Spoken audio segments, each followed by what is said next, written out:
ایک بزرگ کی بات لکھی جو تابعی ہیں، وہ فرماتے ہیں کہ ان بزرگوں کا طریقہ یہ تھا کہ وہ لوگوں سے چھپ کے پہاڑ کے پیچھے عبادت کرتے تھے، اور پوزیشن ان کی یہ تھی کہ کسی سے ملتے نہیں تھے، بالخصوص فجر کی نماز سے لے کر عصر کی نماز تک بکریاں رکھی ہوئی تھیں، ان کو چراتے رہتے تھے فرات کے کنارے اور نفل پڑھتے رہتے تھے۔ اس وقت کو ملنے بھی نہیں آتا تھا۔ ایک شخص بڑی دور سے ان کی شہرت سن کے آیا، میں نے تو ملنا ہے۔ لوگوں نے کہا وہ اس وقت نہیں ملتے، ناراض ہوتے۔ اس نے کہا اللہ کا بندہ ہے نا، ناراض ہو بھی جائے گا تو لمبا ناراض رہے گا نہیں، اللہ والے جلدی راضی ہو جاتے۔ پہنچ گئے۔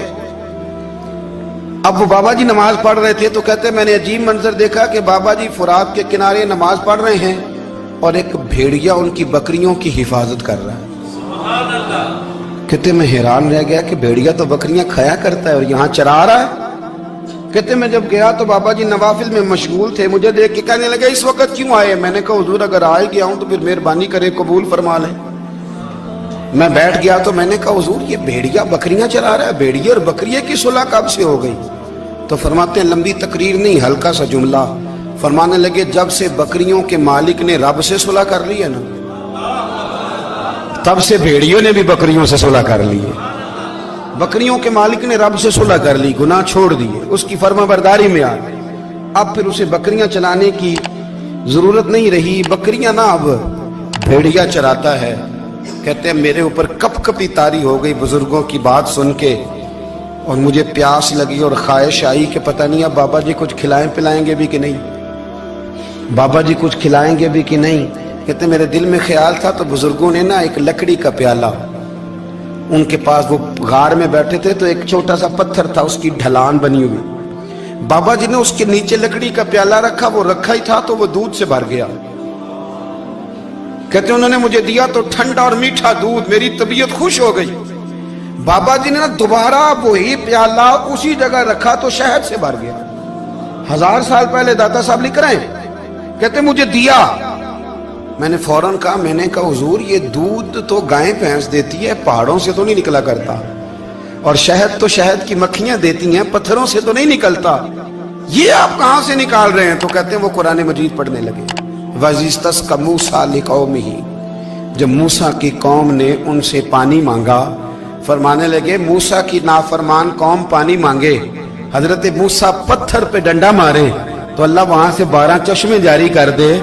جو رب حضرت موسیٰ کی نافرمان قوم کے لیے پتھر اور پہاڑوں سے چشمے نکال دیتا ہے نا، وہ محمد عربی کے غلاموں کے لیے پتھر اور پہاڑوں سے دودھ اور شہد بھی نکال دیا کرتا ہے۔ وہ بزرگ کہنے لگے بس بات یہ ہے کہ آج بھی ہو اگر ابراہیم کا ایمان پیدا تو آگ کر سکتی ہے انداز گلستاں پیدا۔ کہنے لگا حضور پھر میرے لیے بھی دعا کریں۔ آپ فرمانے لگے پھر دعا نہ کرا تو مدینے والے کی غلامی شروع کر، تو نبی کریم کی غلامی شروع کر، تو رسول پاک کی غلامی شروع کر۔ ایک بات علم، پھر فرمایا اللہ رسول سے محبت، پھر فرمایا حضور کی غلامی۔ اس سے سارے مکاشفات کھلیں گے، اس سے سارے مشاہدات کھلیں گے، اسی سے کرامتیں ملیں گی، اسی سے مقبولیت ہوگی، اسی سے اللہ نبی کی بارگاہ میں درجہ ملے گا۔ پھر داتا صاحب آگے بڑھتے اور داتا صاحب فرماتے ہیں صوفیاء کی ایک جماعت ہے جو کہتی ہے ہم نے تو کبھی اپنی زبان پر دکھ بیان ہی نہیں کیے، ہر شے اپنے رب رسول کے حوالے کر دی، ہر شے اللہ رسول کے۔ اور داتا صاحب کہتے ہیں کچھ ایسے بھی ہیں جو دعا بھی نہیں مانگتے، لوگوں کے لیے مانگتے ہیں، اپنے لیے نہیں مانگتے۔ آپ دعا کیوں نہیں مانگتے؟ تو کہتے ہیں اللہ کو تو پتہ ہی ہے ہمیں کیا چاہیے، اسے تو پتہ ہی ہے۔ ایک بزرگ کی بات لکھی ہے داتا صاحب نے، میری جماعت میں مزاج ہے کرامتوں کا، مجھے وہ ساری باتیں بھی آتی ہیں کہ ایک بندہ کراچی سے آیا، داتا صاحب حاضری دی تو اس کی لاٹری نکل آئی، یہ بھی مجھے آتی ہے، لکھی پڑھی ہے میں نے، کتابوں میں ہے یہ بھی۔ ایک بندہ، یہ ساری باتیں آتی ہیں کرامتوں میں، بڑی ساری چیزیں لوگ بیان کرتے ہیں کہ میں وہاں آیا اور میں نے حاضری دی تو موج لگ گئی، یہ ساری باتیں آتی ہیں۔ ہمارے پرانے بزرگ اور بھی قصے سنایا کرتے تھے، ساری ہمیں چیزوں کا پتہ، پر جو عنوان ہے نا وہ حضرت شیخ ابو نور کہتے ہیں کہ ایک بندہ داتا صاحب کے مزار پہ گھوم رہا تھا، داتا 10 روپے دے، 10 روپے دے، 10 روپے دے، تو ایک بندہ بڑی دیر سے اسے دیکھ رہا تھا، وہ کہنے لگا داتا نے تجھے کیا دینا ہے، ادھر آ میں دوں۔ اس نے 10 دیے،